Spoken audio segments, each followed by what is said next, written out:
जय हिंद साथियों, फिर से स्वागत है आपका एक न्यू वीडियो में। तो इस वीडियो में हम बात करने वाले कक्षा 11वीं का जो पशुपालन का आपका कल जो 9 दिसंबर 2024 को जो अर्धवार्षिक का जो पेपर होने वाला है, पशुपालन, दुग्ध व्यवसाय, मुर्गी पालन और मत्स्य पालन का आपका जो पेपर होने वाला है, उसमें आपको यहाँ पर कौन कौन से क्वेश्चन पर क्या है उसकी कंप्लीट जानकारी आपको इस वीडियो के माध्यम से मिलने वाली है। तो वीडियो बहुत ही इंपॉर्टेंट है, वीडियो में आज तक बने रहेगा। यहाँ पर वीडियो में आगे बढ़ने से पहले मैं आपको बताता हूँ कि ये पार्ट 2 वीडियो है, जहाँ तो इससे पहले मैं आपको पार्ट 1 में आपको क्वेश्चन के साथ सोल्यूशन बता चुका हूँ, और यहाँ पर मैं आपको पार्ट 1 में 1 से लेकर 5 तक के चैप्टर बताए थे। इस वीडियो में हम बात करने वाले जो बाकी 6 से लेकर बाकी के चैप्टर के जो क्वेश्चन है वो मैं आपको इस वीडियो में बताने वाला हूँ। तो वीडियो बहुत ही इंपॉर्टेंट वीडियो में आज तक बने रहेगा, और अगर आपने पार्ट 1 वीडियो नहीं देखी तो इस वीडियो को जाकर देख लीजिएगा, ठीक है। तो यहाँ पर हम बात कर लेते हैं कक्षा 11वीं का जो पशुपालन का पेपर है उसके बारे में बात कर लेते हैं। लेकिन वीडियो में आगे बढ़ने से पहले मैं आप सभी को यहाँ पर एक चैनल को सब्सक्राइब करने को कहूँगा, जो कि बोर्ड एग्जाम स्पेशल के नाम से चैनल बनाया गया। वो पेपर आप सभी के लिए इसलिए इंपॉर्टेंट है क्योंकि आपका जो कल आपको जो दोपहर को जो पेपर होने वाला, आपके पेपर से पहले 2 घंटे पहले आपको वहाँ पर एक ऐसी वीडियो दी जाएगी जो कि आपके पेपर के लिए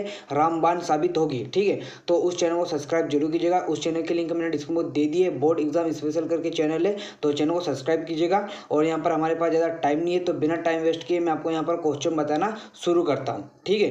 तो आइए यहाँ पर मैं आपको क्वेश्चन बताता हूँ, आप उसे नोट कीजिए।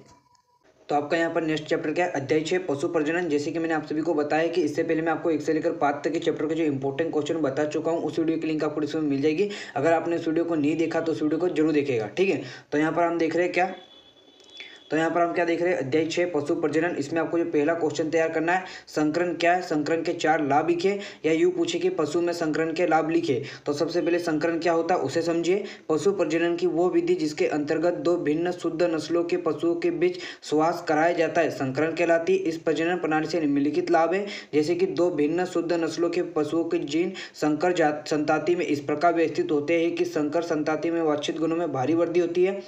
दूसरा, नई नस्ल पैदा करने की यह सर्वोत्तम विधि है, ठीक है। तीसरा, संकर नस्ल में दोनों पैतृक नस्लों की अपेक्षा अधिक दूध उत्पादन क्षमता होती है।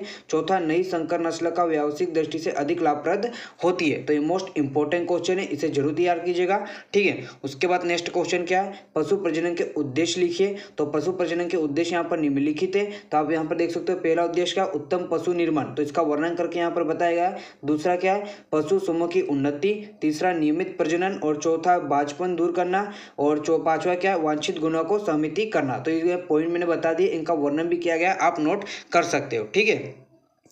उसके बाद प्रश्न नंबर 3 क्या है, गर्भवती गाय के प्रमुख लक्षण लिखिए। तो गर्भवती गाय के प्रमुख लक्षण निम्नलिखित है। निर्धारित अंतराल मतलब 21 दिन बाद आने वाले ऋतुकाल का बंद हो जाना। दूसरा, शरीर पर वसा का जमाव होने लगता है तथा मोटापा बढ़ जाता है। तीसरा, स्तन के आकार में वृद्धि तथा थन का सख्त दिखना। और चौथा, ग्रीवा का मुंह बंद होना, ठीक है। तो ये गर्भवती गाय के प्रमुख लक्षण है, नोट कर लीजिएगा।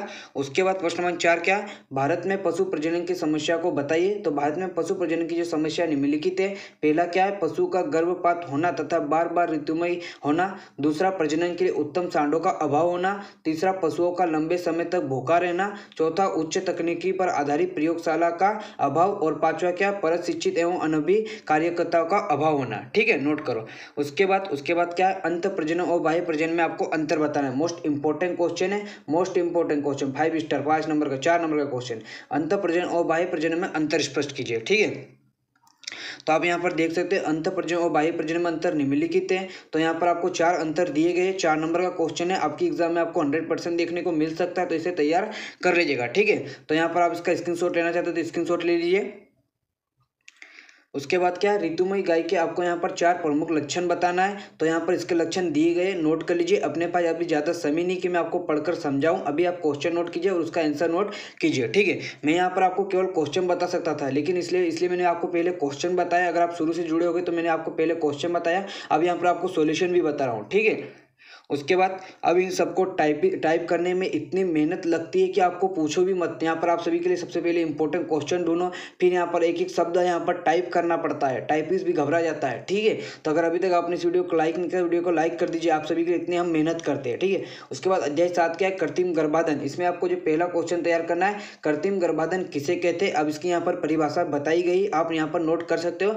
नर पशु से कृत्रिम यंत्रों द्वारा वीर्य एकत्रित करके स्वच्छतापूर्वक उसे मादा के जनेंद्री में सही जगह पर सही समय में पहुंचाना कृत्रिम गर्भाधान कहलाता है, ठीक है। इस विधि में नर एवं मादा का क्या है, समागम आवश्यक नहीं है, ठीक है, नोट कर लीजिए। उसके बाद प्रश्न नंबर 2 क्या, कृत्रिम गर्भाधान विधि के 2 प्रमुख लाभ लिखिए। तो यहाँ पर 2 प्रमुख लाभ बताए गए, आप इसे नोट कर सकते हो।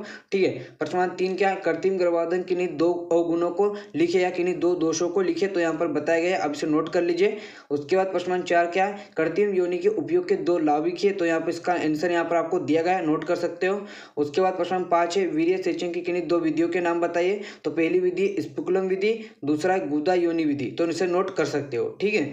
उसके बाद प्रश्न नंबर 6 क्या है, कृत्रिम गर्भाधान के 2 उद्देश्य लिखे। मोस्ट इंपॉर्टेंट क्वेश्चन है, आपकी एग्जाम में 100% देखने को मिलेगा। मोस्ट इंपॉर्टेंट जो क्वेश्चन मैं आपको बताया जा रहा हूँ, लेकिन ऐसा नहीं कि जो बाकी क्वेश्चन बता रहा हूँ वो नहीं आएगा, उनमें भी से भी आ सकता है, लेकिन जो 100% आएगा वो मैं आपको यहाँ पर बताया जा रहा हूँ। तो ये क्वेश्चन आपको 100% एग्जाम में देखने को मिल सकता है। ठीक है। उसके बाद यहाँ पर प्रश्न नंबर 7 क्या है, कृत्रिम योनि विधि द्वारा वीर्य संग्रह के समय आवश्यक सावधानियां बताइए। तो यहाँ पर बताई गई सावधानियां, आप इसे नोट कर सकते हो। उसके बाद प्रश्न नंबर 8 है, वीर्य तनुकरण के कोई 2 उदाहरण दीजिए। तो यहाँ पर आप इसे नोट कर सकते हो। उसके बाद आपका जो 8वां चैप्टर क्या है, भ्रूण प्रत्यारोपण। मोस्ट इंपॉर्टेंट क्वेश्चन, भ्रूण प्रत्यारोपण से क्या समझते हो। ठीक है, नोट कीजिएगा, मोस्ट इंपॉर्टेंट क्वेश्चन है, पूछा जाता है। ठीक है। उसके बाद भ्रूण प्रत्यारोपण तकनीकी के 2 लाभ को लिखिए। मोस्ट इंपॉर्टेंट क्वेश्चन है, ये भी आपको 100% 2 नंबर में देखने को मिल सकता है, तो नोट कीजिएगा। ठीक है। उसके बाद भ्रूण प्रत्यारोपण की 2 कमियां, ये भी आपसे पढ़ के चले जाएगा, जरूर पढ़िएगा इस क्वेश्चन को। ठीक है। उसके बाद दाता माई आनुवंशिक माँ होती है कैसे। तो यहाँ पर बोला है कि दाता माँ, जैसे कि खाली ये पूछा भी जा सकता है कि दाता माई खालिस्तान माँ होती है या आनुवंशिक माँ किसे कहते हैं। तो दाता माई आनुवंशिक माँ होती है, लेकिन कैसे, तो यहाँ पर बताया गया है, आप इसे नोट कर सकते हो। ठीक है। उसके बाद प्रश्न नंबर 5 क्या, इन विट्रो निषेचन से क्या अभिप्राय है, आप इसे नोट कर लीजिए। उसके बाद प्रश्न नंबर 6, भ्रूण हिमकरण के कोई 2 माध्यम लिखिए। तो यहाँ पर 2 माध्यम बताया गया है, आप इसे नोट कर लीजिए। भ्रूण हिमकरण के लिए उचित माध्यम है बफर लवण घोल और पशु सीरम एल्ब्यूमिन। ठीक है, नोट करो। उसके बाद अध्याय 9, पशु प्रबंध एवं देखरेख पार्ट 1, इसमें आपको जो पहला क्वेश्चन तैयार करना है, ऋतु में या गर्म गाय के कोई 6 लक्षण याद करना है। 6 प्रमुख लक्षण तो यहाँ पर दिया गया है, आप इसे नोट कर लीजिए। ठीक है। उसके बाद गर्भवती गाय की देखभाल के लिए 4 उपाय समझाए। तो गर्भवती गाय की देखभाल के लिए जो 4 उपाय यहाँ पर निम्नलिखित है, आपको बताया गया है, आप इसे नोट कर लीजिए। उसके बाद प्रश्न नंबर 3 है, गाय को ब्याने के समय कैसी देखभाल करनी चाहिए या पशुओं को ब्याते समय बरती जाने वाली सावधानियां बताए। तो आप इसे नोट कर सकते हो। ठीक है। उसके बाद प्रश्न नंबर 4 है, स्वस्थ पशु के 3 लक्षण लिखिए। तो बहुत ज़्यादा ही इंपॉर्टेंट क्वेश्चन है, मोस्ट इंपॉर्टेंट क्वेश्चन है, याद रखिएगा। ठीक है। उसके बाद प्रश्न 5 है, अगर आप स्वस्थ पशु के लक्षण याद कर लेते हो और बीमार पशु के लक्षण याद कर लेते हो तो आप स्वस्थ और बीमार पशु में अंतर भी लिख सकते हो, और जो स्वस्थ पशु के लक्षण होते हैं उसका उल्टा ही बीमार पशु के लक्षण है। ठीक है। तो एक कौन सा भी अच्छे से कर लोगे तो दोनों आंसर याद हो जाएगा। ठीक है। उसके बाद पशु स्वास्थ्य के नियम लिखिए। तो पशु स्वास्थ्य के क्या क्या नियम है यहाँ पर बताया गया है, आप नोट कर सकते हो। जैसे कि पशु के लिए हवादार एवं रोशनी स्थान की व्यवस्था, अगर इसे अच्छी हवादार एवं रोशनी युक्त स्थान होगा तो पशु स्वस्थ रहेगा। ठीक, पौष्टिक भोजन एवं जल की स्वच्छता। ठीक है, नोट कर लीजिए। उसके बाद प्रश्न 7 क्या, आदर्श डेयरी फार्म या पशुशाला की विशेषताएं लिखिए। तो यहाँ पर बताएगा, मैं 6 विशेषता दे रहा हूँ, उसमें से 4 विशेषता आप याद कर लीजिएगा। कितनी, 4। ठीक है। उसके बाद प्रश्न 7 ही याद करना इसमें। उसके बाद अध्याय 10, पशुओं की उन्नत नस्लें पार्ट 2, इसमें मतलब पार्ट 2 जैसे कि 9 था, पार्ट 1 और ये पार्ट 2 है, पशुओं की उन्नत नस्लें। इसमें जो पहला क्वेश्चन आपको तैयार करना है, पशुओं को चिन्हित करने के 4 महत्व बताइए। तो पशु को चिन्हित करने के महत्व निम्नलिखित है। पहला, पशु विशेष को बड़े झुंड में पहचानने में सुविधा होती है। झुंड आएगा यहाँ, भुंड नहीं आएगा, झुंड।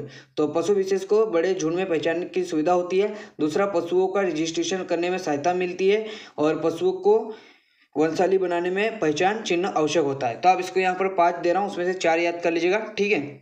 उसके बाद बधियाकरण की परिभाषा एवं 3 उद्देश्य। तो यहाँ पर बधियाकरण की परिभाषा और उसके 3 उद्देश्य यहाँ पर बताए गए, आप इसे नोट कर लीजिए। ठीक है। उसके बाद सींग रोधन के लाभ एवं हानियां यहाँ पर दिया गया है। तो सींग रोधन के लाभ यहाँ पर, देखिए सींग रोधन के कितने 4 लाभ बताए गए और सींग रोधन की कितनी 2 हानियां बताइए। तो आप सींग रोधन के 2 लाभ और 2 हानियां याद कर लीजिए। ठीक है।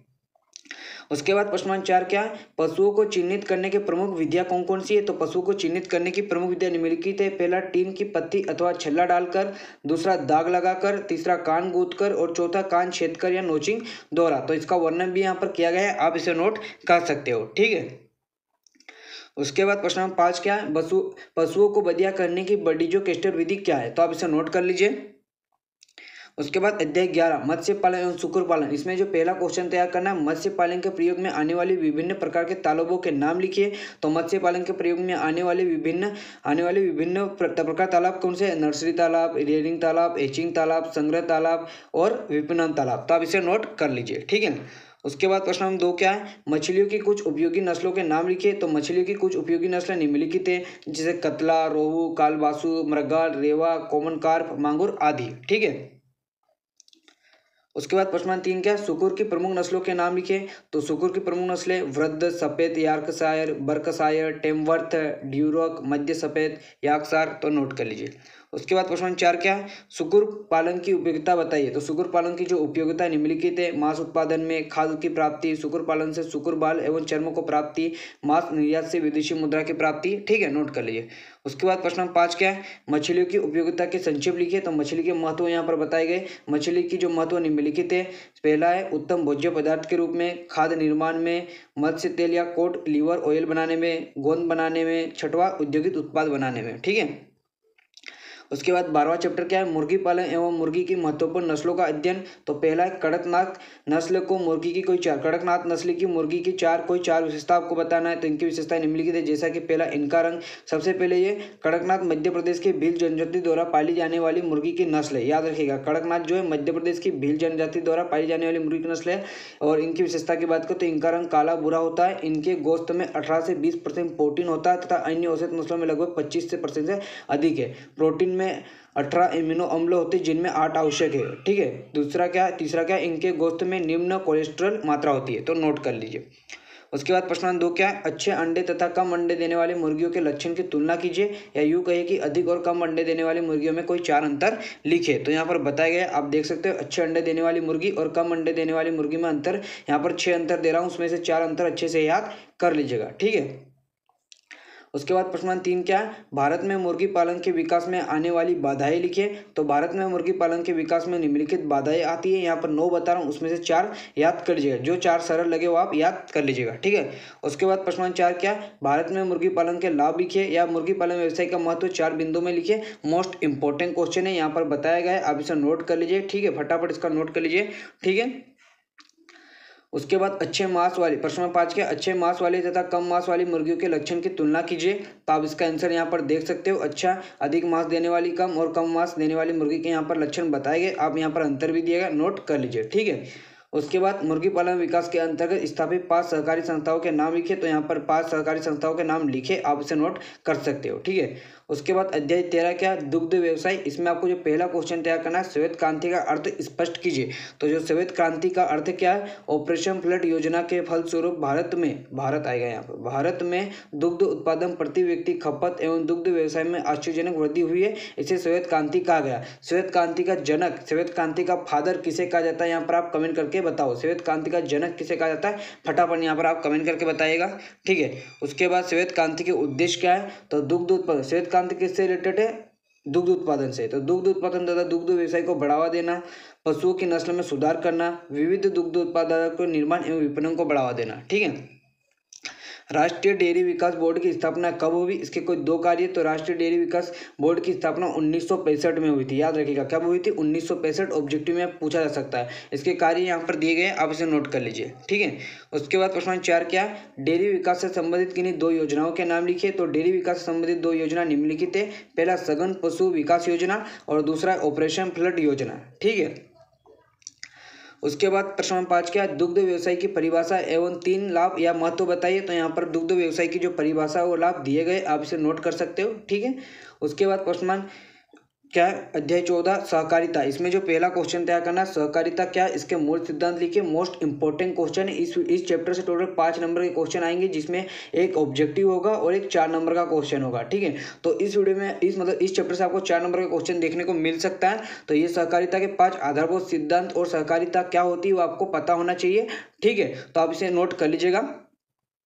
उसके बाद सहकारिता के 5 आर्थिक लाभ के मोस्ट इंपॉर्टेंट क्वेश्चन है, जरूर तैयार कीजिएगा। सहकारिता ग्रामीण क्षेत्रों की आवश्यकता तथा अधिक लक्ष्य प्राप्ति का माध्यम बन गई है। सहकारिता से निम्नलिखित लाभ है, पहला है पूंजी की समस्या का समाधान, दूसरा समर्पित श्रम की उपलब्धता, तीसरा वित्तीय संस्थाओं से ऋण लेने के लिए साख की समस्या का समाधान, चौथा प्रत्येक सदस्य पर जोखिम कम होना, पांचवा सहकारी व्यवसाय का लाभ अधिकांश लोगों को प्राप्त होता है। ठीक है। उसके बाद प्रश्न 3 क्या, सहकारिता के सामाजिक लाभ लिखिए। तो सहकारिता सहकारिता के सामाजिक लाभ यहाँ पर लिखे गए, आप इसे नोट कर सकते हो। ठीक है, उसके बाद प्रश्न नंबर 4 क्या है, प्राथमिक सहकारी समिति के स्वरूप एवं कार्यों को लिखिए। तो प्राथमिक सहकारी समिति के स्वरूप एवं कार्य यहाँ पर आपको बताए गए, आप इसे नोट कर सकते हो। ठीक है, उसके बाद दुग्ध सहकारी संघ के कार्य बताइए। तो यहाँ पर दुग्ध सहकारी संघ के कार्य यहाँ पर मैं आपको 6 बता रहा हूँ, उसमें 4 तैयार कर लीजिएगा। ठीक है, उसके बाद अध्याय 15 क्या है, दुग्ध उत्पादन। इसमें जो पहला क्वेश्चन है, दूध दोहने की प्रमुख विधियों के नाम लिखिए, उनमें से सर्वोत्तम विधि संक्षेप में समझे। तो दूध दोहने की प्रमुख विधि क्या है, पहली पूर्ण हस्त दोहन विधि, दूसरा नकल लिंग विधि, और तीसरी चुटकी विधि, और चौथी मशीन विधि। और दूध दोहन की सर्वोत्तम विधि पूर्ण हस्त दोहन विधि है। इस विधि में पशु के थन को तो यहाँ पर आप पढ़ लीजिएगा। ठीक है, उसके बाद पूर्ण स्तन दोहन विधि क्या है, ये जो है दूध दोहने की सर्वोत्तम विधि है। तो इसका यहाँ पर कंप्लीट वर्णन किया गया है, इसलिए क्वेश्चन आपको देखने को मिल सकता है, तो पढ़ लीजिएगा। ठीक है, उसके बाद प्रश्न 3 क्या है, मशीन द्वारा दुग्ध दोहन से 5 लाभ लिखिए। आपका जो पिछला 2024 का एग्जाम हुआ था उसमें पूछा गया था। ठीक है, नोट कर लीजिए। उसके बाद प्रश्न 4 क्या, मशीन द्वारा दुग्ध दोहन के कोई 3 लाभ एवं 2 हानियां लिखिए। तो यहाँ पर इसके 2 लाभ और यहाँ पर मैं आपको 5 लाभ दे रहा हूँ, उसमें से 3 लाभ और 3 हानि याद कर लीजिएगा। सॉरी, 3 लाभ और 2 हानि याद कर लीजिएगा। ठीक है, उसके बाद प्रश्न नंबर 5 क्या, एक अच्छे डेयरी प्रबंधक, मोस्ट इंपॉर्टेंट क्वेश्चन है, 4 गुण इसके याद रखना है। ठीक है, नोट कर लीजिएगा। उसके बाद डेयरी प्रबंधक के 5 कार्य, मोस्ट इंपॉर्टेंट क्वेश्चन है, इसे भी जरूर देखिएगा। उसके बाद यहाँ पर स्वच्छ दुग्ध उत्पादन के लिए आवश्यक सिद्धांत सावधानी आपको तैयार करना है। उसके बाद आपका जो अध्याय 16 है, दुग्ध संगठन, इसमें जो पहला क्वेश्चन तैयार करना है, खीस से क्या अभिप्राय, इसके 5 कार्य लिखिए। तो यहाँ पर खीस का क्या अर्थ होता है, बछड़े के जन्म के पश्चात 2-3 दिन तक निकलने वाले दुग्ध सामान द्रव को खीस कहते हैं। ये प्रोटीन तथा एंटीबॉडी से युक्त होता है। खीस के कार्य यहाँ पर दिए गए, आप इसे नोट कर लीजिए। ठीक है, उसके बाद यहाँ पर खीस के जो महत्व है, यहाँ पर जैसे कि इसके 5 कार्य और महत्व पूछा था, या कार्य ये ठीक है, नोट कर लीजिए। खीस के जो महत्व यहाँ पर बताए गए, जैसे कि रोगों के विरुद्ध प्रतिरक्षण प्रदान करना, शारीरिक विकास तीव्र करना, आंखों के रोग से रक्षा, हड्डियों के निर्माण में दस्तावर के रूप में, तो नोट कर लीजिए। उसके बाद खीस एवं दूध के भौतिक गुणों का तुलनात्मक विवरण दीजिए। तो इसका यहाँ पर बताया गया है, भौतिक गुण मतलब खीस और दूध में अंतर ही समझ लीजिए। तो रंग के आधार पर गाढ़ापन, बस कलिकाओं का अगर, तो एक खीस एवं दूध के भौतिक गुणों के आधार पर इसका अंतर यहाँ पर बताया गया है, तो आप इसे नोट कर सकते हो। ठीक है, उसके बाद प्रश्न 3 क्या, गाय के दूध का औसत संगठन लिखिए। तो गाय के दूध का औसत संगठन निम्नलिखित है, यहाँ पर अवयव के नाम दिए गए, उनमें जो प्रतिशत मात्रा वो बताइए। जैसे कि जल, गाय के दूध में जो जल है वो 87.25, दुग्ध शर्करा 4.70, वसा 3.75, प्रोटीन 3.20, खनिज लवण 0.75 और अन्य की बात करें तो 0.35। ठीक है, नोट कर लीजिए। उसके बाद यहाँ पर आपको भैंस के दूध का औसत संगठन भी याद करना है, जैसे कि मैं आपने वहाँ गाय का बताया, अब यहाँ पर भैंस का भी बताया गया है, तो आप इसे नोट कर लीजिए।